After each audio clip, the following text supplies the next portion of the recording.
With your support, we can raise your voice globally. उन्होंने पगड़ी issue नु बिल्कुल मतलब कि फ्रांस के राष्ट्रपति के सामने लेके आया ही नहीं है. With your support, we can address those issues that no other media talks about. जो हाल अकालियां ने बादल क्या ने इन्हां ने सिੱਖੀ ਦਾ ਤੇ ਬੇੜਾ ਗਰਕ ਕੀਤਾ ਹੈ. With your support, we can bring you breaking news from around the world. It's about consulting our allies and having a dialogue. These lessons, as I stated, was learned while working with our coalition partners. With your support, we can educate and inform everyone about who Sikhs are and connect our youth to Sikhi. And it's just, representative of a culture that's all about peace. Support your TV channel and help us take your voices to everyone around the world for every human rights issue. United Sikhs ਜਥੇਬੰਦੀ ਨੇ French ਅਤੇ European courts ਦੇ ਨਾਲ-ਨਾਲ United Nations Human Rights Committee ਦਾ ਦਰਵਾਜ਼ਾ ਵੀ ਖੜਕਾਇਆ. All of this is only possible with your generous donations. Continue your support to us and let's go further together. To donate today, please log on to our website www.tv84.tv and donate via PayPal on our website, or you can mail us your donations to TV84 36-01 37th Avenue, Long Island City, New York 11101.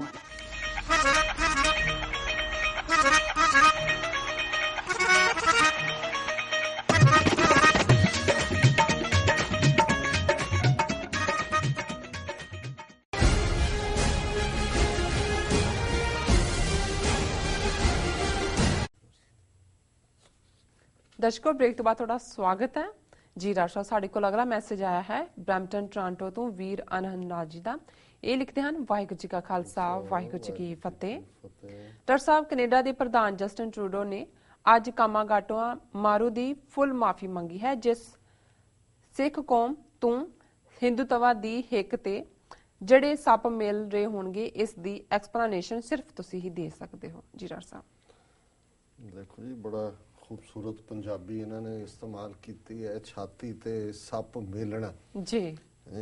ਹੁਣ ਸੱਪ ਜਿਹੜਾ ਹੈ ਉਹਦੀ ਕਿਉਂਕਿ ਰੀੜ ਦੀ ਹੱਡੀ ਤਾਂ ਹੁੰਦੀ ਨਹੀਂ, ਜਦੋਂ ਤੁਰਦੇ ਨੇ ਤਾਂ ਪੂਰੀ ਉਹ ਮਸਤੀ ਦੇ ਨਾਲ, ਤਾਂ ਫਿਰ ਸੱਪ ਤਾਂ ਉਹੀ ਦੂਰੋਂ ਦੇਖ ਕੇ ਬੰਦਾ ਕਰਦਾ ਛਾਤੀ ਤੇ ਚੜਿਆ ਹੋਏ ਸੱਪ, ਫਿਰ ਤਾਂ ਕੀ ਹੋਏਗਾ ਹਾਲ. ਜੀ ਜੀ ਔਰ ਚਲੋ ਉਹਨਾਂ ਦੀ ਨਵਾਜ਼ਿਸ਼ ਹੈ ਵੀਰ ਅਨਹਦਨਾਥ ਸਿੰਘ ਜੀ ਦੀ, ਉਹਨਾਂ ਨੇ ਸਾਨੂੰ ਬਰੈਂਪਟਨ ਟੋਰਾਂਟੋ ਤੋਂ ਲਿਖਿਆ ਔਰ ਸਾਡੇ ਜ਼ਿੰਮੇ ਲਾਇਆ ਕਿ ਵੀ ਅਸੀਂ ਦੱਸੀਏ. ਹੁਣ ਅਸੀਂ ਪਹਿਲਾਂ ਤਾਂ ਇਹ ਦੇਖਦੇ ਹਾਂ, ਔਰ ਜਦੋਂ ਵੀ ਕੋਈ ਚੰਗੀ ਗੱਲ ਹੋ ਰਹੀ ਹੋਏ, ਔਰ ਇਹ ਡਾਕਟਰ ਅੰਬੇਦਕਰ ਦੇ ਹੀ ਸ਼ਬਦ ਨੇ ਕਿ ਵੀ ਇਹ ਫਿਰ ਦੇਖੋ ਵੀ ਜੇ ਘੱਟ ਗਿਣਤੀ ਦਾ ਭਲਾ ਹੋ ਰਿਹਾ ਹੋਏ ਤਾਂ ਫਿਰ ਦੇਖੋ ਕਿ ਬਹੁ ਗਿਣਤੀ ਦਾ ਕੀ ਹਾਲ ਹੈ, ਉਹ ਤੋਂ ਤੁਹਾਨੂੰ ਅੰਦਾਜ਼ਾ ਹੋ ਜਾਏਗਾ ਕਿ ਵੀ ਕੀ ਰਿਐਕਸ਼ਨ ਹੈ. ਔਰ ਪਹਿਲਾ ਰਿਐਕਸ਼ਨ ਜਿਹੜਾ ਇਸ ਦੇ ਨਾਲ ਹੀ ਅਸੀਂ ਦੇਖਦੇ ਹਾਂ, ਖਬਰ ਜਿਹੜੀ ਕਿ ਦੋ ਪ੍ਰੋਮੀਨੈਂਟ ਜਿਹੜੇ ਨਿਊਜ਼ ਚੈਨਲ ਇੰਡੀਆ ਦੇ ਨੇ, ਜ਼ੀ ਮੀਡੀਆ ਬਿਊਰੋ ਔਰ ਦੂਸਰਾ ਇੰਡੀਆ ਟੁਡੇ.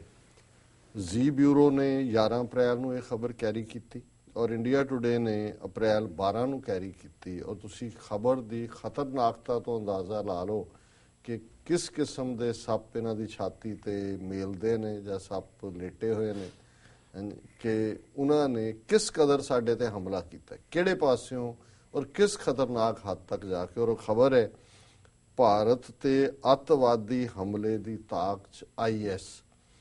ਹੁਣ ਇਹ ਇਸਲਾਮਿਕ ਸਟੇਟ ਦੀ ਗੱਲ ਹੈ, ਸੀਰੀਆ ਵਾਲੀ, ਜਿਹਨੂੰ ਇਸ ਵੇਲੇ ਦੁਨੀਆ ਭਰ ਦੇ ਵਿੱਚ ਉਹ ਪੈਰਿਸ ਹੋਏ, ਬ੍ਰਸਲਸ ਹੋਏ, ਇਹ ਸਾਰੇ ਦੇ ਲਈ ਉਹਨੂੰ ਜ਼ਿੰਮੇਵਾਰ ਠਹਿਰਾਇਆ ਜਾ ਰਿਹਾ ਏਜੰਸੀਆਂ ਦੀ. ਔਰ ਇਹਨੂੰ ਇਹਨਾਂ ਨੇ ਮੀਡੀਆ ਨੇ ਲਾਇਆ, ਔਰ ਇਹ ਦੋਨੋਂ ਹੀ ਹਿੰਦੂਤਵੀ ਚੈਨਲ ਨੇ, ਔਰ ਇਹਨੂੰ ਫਿਰ ਪਿਕ ਕਰ ਲਿਆ ਉਹਨਾਂ ਦੀਆਂ ਨਿਊਜ਼ ਏਜੰਸੀਆਂ ਨੇ ਜੀ.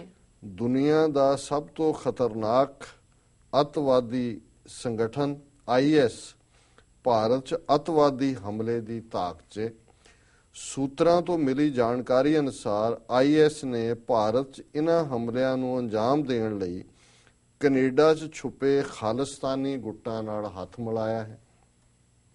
ਸੂਤਰਾਂ ਨੇ ਦੱਸਿਆ ਕਿ ਹਾਲ 'ਚ ਹੀ ਇੱਕ ਔਰਤ ਅੱਤਵਾਦੀ ਦੀ ਗੱਲਬਾਤ ਨੂੰ ਸੁਣਿਆ ਗਿਆ ਹੈ. ਇਸ ਗੱਲਬਾਤ 'ਚ ਦਿੱਲੀ ਤੇ ਹਮਲੇ ਦੀ ਯੋਜਨਾ ਬਣਾਈ ਜਾ ਰਹੀ ਹੈ. ਇਸ ਖੁਲਾਸੇ ਤੋਂ ਬਾਅਦ ਭਾਰਤ ਦੀਆਂ ਸੁਰੱਖਿਆ ਏਜੰਸੀਆਂ ਚੌਕਸ ਹੋ ਗਈਆਂ।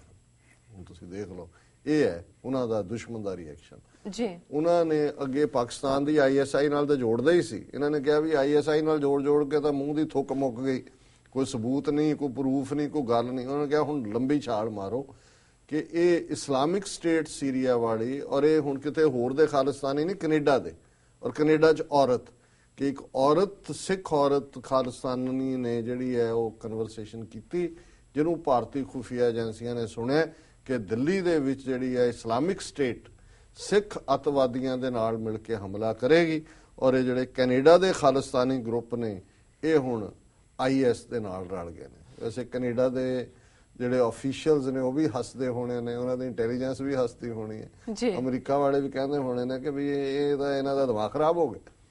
ਇਹ ਹੈ ਦਿਮਾਗ, ਇਹ ਰਿਐਕਸ਼ਨ ਹੈ। ਤੁਸੀਂ ਅੰਦਾਜ਼ਾ ਲਾਓ ਕਿ ਜੇ ਸਿੱਖਾਂ ਦਾ ਕੋਈ ਮਾੜਾ ਮੋਟਾ ਭਲਾ ਹੋਣ ਵੱਲ ਹੋਇਆ, ਭਲਾ ਕੀ ਕਿ ਇੱਕ ਪਛਾਣ ਵੱਲ ਹੈ, ਤੇ ਉਹਨਾਂ ਨੂੰ ਲੱਗਦਾ ਵੀ ਅਸੀਂ ਤਾਂ ਇਹਨਾਂ ਨੂੰ ਨੇਸਤੋ ਨਾਬੂਦ ਕਰਨ ਦੇ ਲਈ ਜਿਹੜਾ ਕਰ ਰਹੇ ਹਾਂ। ਇਹ ਕੈਨੇਡਾ ਦੇ ਵਿੱਚ ਇਹਨਾਂ ਦਾ ਡਿਫੈਂਸ ਮਿਨਿਸਟਰ ਸਿੱਖ ਹੋ ਗਿਆ, 16 MP ਨੇ ਪਾਰਲੀਮੈਂਟ 'ਚ ਅਖੰਡ ਪਾਠ ਰੱਖ ਕੇ ਜਿਹੜਾ 3 ਫੁੱਟੀ ਕਿਰਪਾਨ ਕੈਨੇਡਾ ਦਾ ਪ੍ਰਾਈਮ ਮਿਨਿਸਟਰ ਲੈ ਰਿਹਾ। ਅਮਰੀਕਾ 'ਚ ਕਾਂਗਰੈਸ਼ਨਲ ਸਿੱਖ ਕਾਕਸ 50 ਤੋਂ ਜ਼ਿਆਦਾ ਕਾਂਗਰਸਮੈਨ ਖੜੇ ਨੇ, ਔਰ 14 ਅਪ੍ਰੈਲ ਅੱਜ ਗੱਲ ਹੋਏਗੀ TV 84 ਨਿਊਜ਼ ਸੈਕਸ਼ਨ 'ਚ ਹਰਪ੍ਰੀਤ ਸਿੰਘ ਸੰਧੂ ਜਿਹੜੇ ਫਰੈਂਡਸ ਆਫ ਸਿੱਖ ਕਾਕਸ ਨਾਲ ਸੰਬੰਧਿਤ ਨੇ, 14 ਅਪ੍ਰੈਲ ਨੂੰ ਪਰਸੋਂ ਜਿਹੜੇ ਨੇ 3 ਪ੍ਰੋਗਰਾਮ ਵਾਈਟ ਹਾਊਸ 'ਚ ਜਿਹੜਾ ਸਿੱਖ ਲੀਡਰਸ਼ਿਪ ਕੈਂਪ ਹੋਣਾ, ਜਿਸ ਨੂੰ ਐਡਰੈਸ ਕਰਨਾ ਅੱਡ ਆਫੀਸ਼ੀਅਲਸ ਨੇ। ਫਿਰ ਕੈਪੀਟਲ ਹਿੱਲ ਦੀਆਂ ਪੌੜੀਆਂ ਦੇ ਵਿੱਚ ਜਿਹੜੇ ਫਰੈਂਡਸ ਆਫ ਸਿੱਖ ਕਾਕਸ ਦੇ ਮੈਂਬਰ ਨੇ ਕਾਂਗਰਸਮੈਨ, ਉਹ ਇੱਕ ਪ੍ਰੋਕਲੇਮੇਸ਼ਨ ਜਾਰੀ ਕਰਨਗੇ, ਵਿਸਾਖੀ ਦੀ ਸਿੱਖਾਂ ਨੂੰ ਮੁਬਾਰਕਬਾਦ ਦਿੰਦੇ। ਫਿਰ ਉਹ ਸਿੱਖਾਂ ਦਾ ਗਰੁੱਪ ਜਿਹੜਾ ਹੈ ਡੈਮੋਕ੍ਰੈਟਿਕ ਪਾਰਟੀ ਦੇ ਹੈੱਡਕੁਆਰਟਰ 'ਚ ਬਰੀਫਿੰਗ ਦੇ ਲਈ, ਲੰਚਿਓਨ ਦੇ ਲਈ ਇਨਵਾਈਟਡ ਹੈ। ਸੋ ਹੁਣ ਇਹ ਜਿਹੜੇ 2 ਪਾਵਰ ਸੈਂਟਰ ਨਾਰਥ ਅਮਰੀਕਾ ਦੇ ਨੇ, ਵਾਸ਼ਿੰਗਟਨ DC ਹੋਏ ਔਰ ਕੈਨੇਡਾ 'ਚ ਆਟਵਾ ਹੋਏ, ਉਹਦੇ 'ਚ ਸਿੱਖਾਂ ਦੀ ਇਹ ਗੱਲ, ਔਰ ਤੁਸੀਂ ਦੇਖ ਲਓ ਕਿ ਵੀ ਇਹਨਾਂ ਨੇ ਫਿਰ ਹੁਣ ਮਾੜਾ ਮੋਟਾ ਨਹੀਂ ਸੰਬੰਧ ਜੋੜਿਆ, ਕੈਨੇਡਾ ਦੇ ਖਾਲਿਸਤਾਨੀ ਗਰੁੱਪ ਇਸਲਾਮਿਕ ਸਟੇਟ ਦੇ ਨਾਲ ਰਲ ਗਏ, ਹੱਥ ਮਿਲਾ ਲਿਆ, ਸਿੱਖ ਬੀਬੀ ਦੀ ਗੱਲਬਾਤ ਇਹਨਾਂ ਨੇ ਸੁਣ ਲਈ ਹੈ, ਤੇ ਹੁਣ ਦਿੱਲੀ ਦੇ ਵਿੱਚ ਹਮਲਾ ਹੋਣ ਵਾਲਾ। ਸੋ ਮੋਦੀ ਨੂੰ ਕਹਿਣਾ ਵੀ ਜਰਾ ਆਪਣਾ ਜਿਹੜਾ ਉਹ ਰਜਾਈ ਸਰਾਣਾ ਵਗੈਰਾ ਆਪਣੇ ਟਿਕਾਣੇ ਸਿਰ ਰੱਖੇ। ਮੁੜ ਕੇ ਬਹੁਤ ਵਾਰੀ ਇਹ ਹੁੰਦਾ ਵੀ ਜਦੋਂ ਤੁਸੀਂ ਇੰਨਾ ਵੱਡਾ ਝੂਠ ਬੋਲਦੇ ਹੋ, ਫਿਰ ਉਸ ਆਪਣੇ ਝੂਠ ਤੇ ਯਕੀਨ ਵੀ ਕਰਨ ਲੱਗ ਜਾਂਦੇ ਹੋ। ਕਿਤੇ ਇਹ ਨਾ ਹੋਏ ਵੀ ਰਾਤ ਨੂੰ ਉੱਠ ਕੇ ਕਹਿੰਦਾ ਹੋਏ ਵੀ ਆ ਗਏ। ਉਹ ਵੀ ਹੁਣ ਘਰ ਵਾਲੀ ਤਾਂ ਹੈ ਨਹੀਂ, ਉਹਦੇ ਵੀ ਪੁੱਛੇ ਵੀ ਕੌਣ ਆ ਗਏ, ਸਿਕਿਉਰਿਟੀ ਵਾਲਿਆਂ ਨੇ ਪੁੱਛਣਾ ਆ ਗਏ। ਸੋ ਇਹ ਜਿਵੇਂ ਬੌਂਦਲੇ ਲੱਗਦੇ ਨੇ, ਇਹਨਾਂ ਤਾਂ ਆਪ ਹੀ ਮੰਜੀ ਤੋਂ ਡਿੱਗ ਕੇ ਜਿਹੜਾ ਉਹ ਹੱਡੀਆਂ ਬਣਾਈਆਂ ਹੋਣੀਆਂ। ਪਰ ਇਹ ਜਿਵੇਂ ਵੀਰ ਅਨਾਜ ਸਿੰਘ ਨੇ ਕਿਹਾ, ਜਵਾਬ ਇਹ ਹੈ ਦੁਸ਼ਮਣ ਦਾ। ਦੇਖੋ ਕਿ ਦੁਸ਼ਮਣ ਦੇ ਉੱਤੇ ਕੀ ਅਸਰ ਹੋਇਆ ਜੀ। ਸੋ ਇਹਨਾਂ ਦਾ ਬਹੁਤ ਬਹੁਤ ਸ਼ੁਕਰੀਆ, ਇਹਨਾਂ ਨੇ ਸਾਨੂੰ ਲਿਖਿਆ ਜੀ। ਰਾਜ ਸਾਹਿਬ, ਹੁਣ ਤੁਸੀਂ ਸਾਡੇ ਦਰਸ਼ਕਾਂ ਦੱਸੋ ਅੱਜ ਦਾ ਵਿਚਾਰ।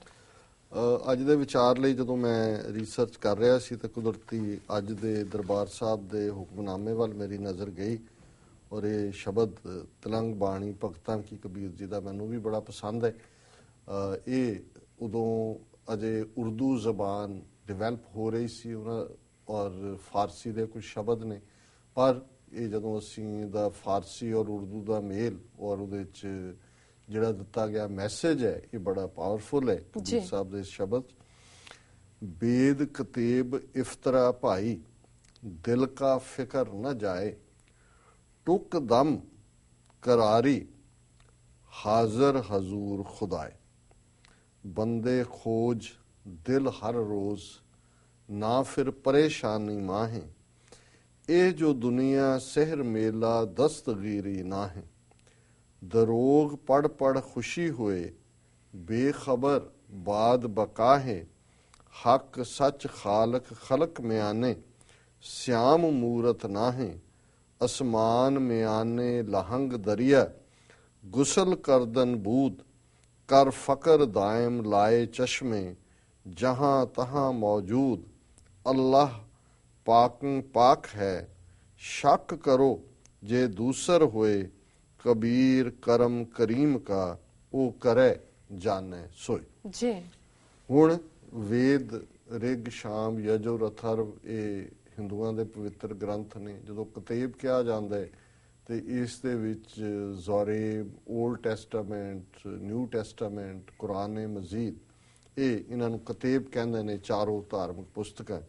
ਔਰ ਬਹੁਤ ਵਾਰ ਵੇਦਾਂ ਨੂੰ ਮੰਨਣ ਵਾਲੇ ਜਾਂ ਕਿਤਾਬਾਂ ਨੂੰ ਮੰਨਣ ਵਾਲੇ ਜਿਹੜਾ ਮਜ਼ਹਬ ਦਾ ਜਾਂ ਧਰਮ ਦਾ ਅਸਲ ਤੱਤ ਹੈ ਉਸ ਨੂੰ ਪਾਸੇ ਛੱਡ ਕੇ ਫਜ਼ੂਲ ਦੀ ਬਹਿਸ ਦੇ ਵਿੱਚ ਪੈ ਜਾਂਦੇ ਨੇ, ਬਾਹਰਲੀਆਂ ਗੱਲਾਂ ਵੱਲ ਧਿਆਨ ਦਿੰਦੇ ਨੇ, ਪਰ ਅੰਦਰ ਉਹਨਾਂ ਦੇ ਪਾਕੀਜ਼ਗੀ ਨਹੀਂ ਹੁੰਦੀ, ਅੰਦਰ ਉਹਨਾਂ ਦੇ ਇਮਾਨਦਾਰੀ ਨਹੀਂ ਹੁੰਦੀ। ਜਿਹੜੀ ਗੱਲ ਮਜ਼ਹਬ ਸਿਖਾਉਂਦਾ ਹੈ, ਵੇਦ ਜਾਂ ਕਿਤਾਬ ਦਾ ਜਿਹੜਾ ਮੈਸੇਜ ਸੀ, ਜਿਵੇਂ ਗੁਰੂ ਸਾਹਿਬ ਨੇ ਯਾਦ ਕਰਵਾਇਆ, ਵੇਦ ਕਿਤਾਬ ਕਹੋ ਮਤ ਝੂਠੇ, ਝੂਠਾ ਜੋ ਨਾ ਵਿਚਾਰੇ, ਕਿ ਇਹਨਾਂ ਦੇ ਅੰਦਰ ਤਾਂ ਸਚਾਈ ਹੈ, ਪਰ ਜੇ ਵਿਚਾਰ ਹੀ ਨਹੀਂ ਕਰਨੀ ਹੈ ਤੇ ਫਿਰ ਤੁਸੀਂ ਉਸ ਆਪਣੇ ਵਕਤ ਨੂੰ ਜ਼ਾਇਆ ਕਰਦੇ ਹੋ। ਸੋ ਕਬੀਰ ਸਾਹਿਬ ਨੇ ਇਹੀ ਯਾਦ ਕਰਵਾਇਆ ਕਿ ਵੇਦ ਕਿਤਾਬ ਇਫਤਰਾ ਪਾਈ, ਦਿਲ ਕਾ ਫਿਕਰ ਨਾ ਜਾਏ, ਕਿਉਂਕਿ ਉਹਨਾਂ ਨੂੰ, ਉਹਨਾਂ ਦੀਆਂ ਸਿੱਖਿਆਵਾਂ ਨੂੰ, ਸਚਾਈ ਨੂੰ ਤੁਸੀਂ ਜੀਵਨ 'ਚ ਅਪਣਾਇਆ ਨਹੀਂ, ਇਸ ਲਈ ਦਿਲ 'ਚੋਂ ਫਿਕਰ ਤਾਂ ਗਿਆ ਨਹੀਂ। ਦਿਲ ਦੇ ਵਿੱਚ ਉਸ ਕਿਸਮ ਦੇ ਸੰਕਲਪ ਵਿਕਲਪ ਚੱਲਦੇ ਨੇ। ਟੁਕ ਦਮ ਕਰਾਰੀ ਹਾਜ਼ਰ ਹਜ਼ੂਰ ਖੁਦਾਏ। ਟੁਕ ਦਮ ਹੁੰਦਾ ਫॉर ਅ ਮੋਮੈਂਟ, ਕਿ ਇੱਕ ਪਲ ਲਈ ਕਰਾਰੀ ਹੈ ਕਿ ਆਪਣੇ ਮਨ ਦਾ ਧਿਆਨ ਕੇਂਦਰਿਤ ਕਰ, ਫੋਕਸ ਕਰੋ, ਸ਼ਾਰਪਲੀ ਫੋਕਸਡ, ਕਿ ਜੇ ਟੁਕ ਦਮ ਕਰਾਰੀ, ਜੇ ਤੂੰ 1 ਮਿੰਟ ਲਈ ਆਪਣੇ ਮਨ ਨੂੰ ਫੋਕਸ ਕਰ ਲੈ, ਧਿਆਨ ਕੇਂਦਰਿਤ ਕਰ ਲੈ, ਤੇ ਫਿਰ ਤੈਨੂੰ ਇਹ ਸਮਝ ਆਏਗੀ ਹਾਜ਼ਰ ਹਜ਼ੂਰ ਖੁਦਾ ਹੈ, ਕਿ ਖੁਦਾ ਕਿਤੇ ਨਹੀਂ ਗਿਆ ਹੋਇਆ, ਉਹ ਹਾਜ਼ਰ ਹੈ, ਹਜ਼ੂਰ ਹੈ, ਉਹ ਤੇਰੇ 'ਚ ਮੌਜੂਦ ਹੈ, ਉਹ ਹਰ ਇੱਕ 'ਚ ਮੌਜੂਦ ਹੈ।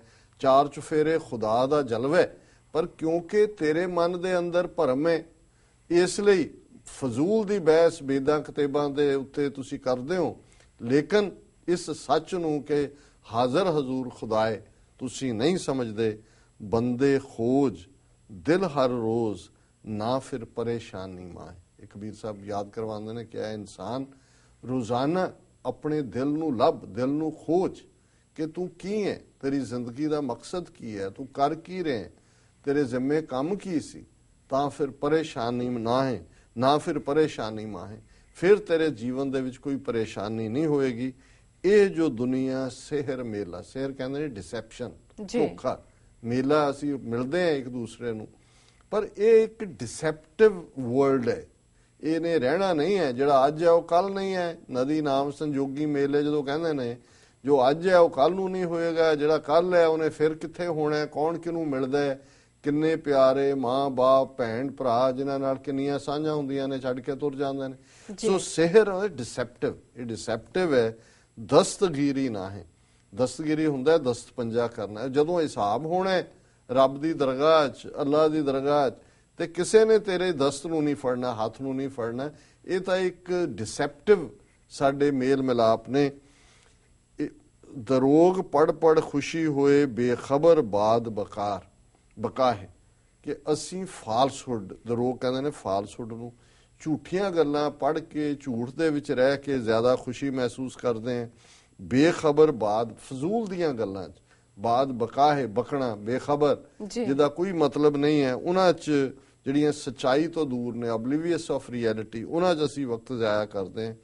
ਹੱਕ ਸੱਚ ਖਾਲਕ ਖਲਕ ਮਿਆਨੇ ਸਿਆਮ ਮੂਰਤ ਨਾ ਹੈ, ਕਿ ਉਹ ਨਿਰੰਕਾਰ ਜਿਹੜਾ ਹੱਕ ਤੇ ਸੱਚ ਦਾ ਜਾਮਨ ਹੈ, ਉਹ ਹੱਕ ਸੱਚ ਖਾਲਕ ਖਲਕ ਮਿਆਨੇ, ਕਿ ਉਹ ਲੋਕਾਂ ਦੇ ਵਿੱਚ ਰਹਿੰਦਾ ਹੈ। ਰੱਬ ਦੂਰ ਨਹੀਂ ਹੈ ਕਿਤੇ, ਖਾਲਕ ਖਲਕ ਮੈਂ ਖਾਲਕ ਪੂਰ ਰਹੋ ਸਭ ਥਾਈ, ਉਹ ਖਾਲਕ ਖਲਕਤ ਦੇ ਵਿੱਚ ਹੈ। ਹੱਕ ਸੱਚ ਖਾਲਕ ਖਲਕ ਮਿਆਨੇ ਸਿਆਮ ਮੂਰਤ ਨਾ ਹੈ। ਸਿਆਮ ਕਾਲੇ ਨੂੰ ਕਹਿੰਦੇ ਨੇ, ਕ੍ਰਿਸ਼ਨ ਦਾ ਨਾਂ ਜਿਹੜਾ ਉਹ ਸ਼ਾਮ ਹੈ ਜੀ, ਕਿ ਵੀ ਉਹ ਕੋਈ ਬੰਦਾ ਕ੍ਰਿਸ਼ਨ ਬਣ ਕੇ ਨਹੀਂ ਆਇਆ ਹੋਇਆ। ਅਵਤਾਰਵਾਦ ਦਾ ਖੰਡਨ ਹੈ ਕਿ ਰੱਬ ਖਲਕਤ ਦੇ ਵਿੱਚ ਹੈ, ਉਹਦਾ ਕੋਈ ਅਵਤਾਰ ਨਹੀਂ ਹੈ ਕਿ ਸਿਆਮ ਉਹ ਕ੍ਰਿਸ਼ਨ ਨਹੀਂ ਹੈ। ਅਸਮਾਨ ਮਿਆਨੇ ਲਹੰਗ ਦਰਿਆ ਗੁਸਲ ਕਰਦਨ ਬੂਤ, ਕਿ ਅਸਮਾਨ ਦੇ ਵਿਚਕਾਰ ਜਿਵੇਂ ਦਰਿਆ ਵਗਦੇ ਨੇ, ਔਰ ਉਹਨਾਂ ਦੇ ਪਾਣੀ ਦੇ ਨਾਲ, ਗੁਸਲ ਕਹਿੰਦੇ ਨੇ ਇਸ਼ਨਾਨ, ਕਿ ਉਸ ਦੇ ਨਾਲ ਇਹ ਰੱਬ ਦੀ ਉਸ ਬਖਸ਼ਿਸ਼ ਦੀ ਗੱਲ ਹੈ ਕਿ ਉਹ ਅਸਮਾਨ ਦੇ ਉੱਤੇ ਰੱਬ ਦੀਆਂ ਬਰਕਤਾਂ ਨੇ, ਤੇ ਜੇ ਰੱਬ ਦਾ ਰਹਿਮ ਹੋਏ ਤੇ ਉਹਦੇ ਚੋਂ ਇੱਕ ਬੂੰਦ ਸਾਨੂੰ ਵੀ ਮਿਲੇ ਜਿਸ ਨਾਲ ਸਾਡੇ ਮਨ ਦਾ ਇਸ਼ਨਾਨ ਹੋਏ। ਗੁਸਲ ਕਰਦਨ ਬੂਤ ਕਰ ਫਕਰ ਦਾਇਮ ਲਾਏ ਚਸ਼ਮੇ ਜਹਾਂ ਤਹਾਂ ਮੌਜੂਦ ਜੀ। ਇਹਦੇ ਲਈ ਫਕਰ ਹੈ ਫਕੀਰੀ, ਕਿ ਤੈਨੂੰ ਫਕੀਰੀ ਕਮਾਣੀ ਪਏਗੀ ਦਾਇਮ, ਔਰ ਇਸ ਦੇ ਲਈ ਫਕੀਰੀ ਕਮਾਣਾ ਕੀ ਹੈ, ਦਾਇਮ ਹੁੰਦਾ ਹੈ ਹਮੇਸ਼ਾ ਲਈ। ਲਾਏ ਚਸ਼ਮੇ, ਐਨਕਾਂ ਲਾ ਕੇ। ਕਾਹਦੀਆਂ ਐਨਕਾਂ ਲਾਣੀਆਂ ਨੇ ਫਕੀਰੀ ਕਮਾਉਣ ਲਈ? ਜਹਾਂ ਤਹਾਂ ਮੌਜੂਦ। ਇਸ ਫਕੀਰੀ ਦੀ ਐਨਕ ਉਹ ਇਮਾਨਦਾਰੀ ਦਾ ਜੀਵਨ ਔਰ ਇਹ ਮੰਨ ਕੇ ਕਿ ਨਿਰੰਕਾਰ ਹਰ ਥਾਂ ਮੌਜੂਦ ਹੈ। ਔਰ ਅਖੀਰ ਚ ਕਬੀਰ ਸਾਹਿਬ ਨੇ ਫਰਮਾਇਆ ਅੱਲਾਹ ਪਾਕੰ ਪਾਕ ਹੈ ਪ੍ਰਿਸਟੀਨ ਆਫ ਦਾ ਪ੍ਰਿਸਟੀਨ, ਕਿ ਰੱਬ ਜਿਹੜਾ ਹੈ ਉਹ ਪਾਕੀਜ਼ਗੀ ਵਾਲਾ ਹੈ, ਉਸ ਦੇ ਵਿੱਚ ਉਹ ਪਵਿੱਤਰ ਹੈ। ਅੱਲਾਹ ਪਾਕੰ ਪਾਕ ਹੈ, ਸ਼ੱਕ ਕਰੋ ਜੇ ਦੂਸਰ ਹੋਏ, ਉਹ ਸਾਥੋਂ ਵੱਖ ਨਹੀਂ ਹੈ। ਇਸ ਗੱਲ ਦੇ ਉੱਤੇ ਸ਼ੱਕ ਨਹੀਂ ਹੋਣਾ ਚਾਹੀਦਾ। ਕਬੀਰ ਕਰਮ ਕਰੀਮ ਕਾ।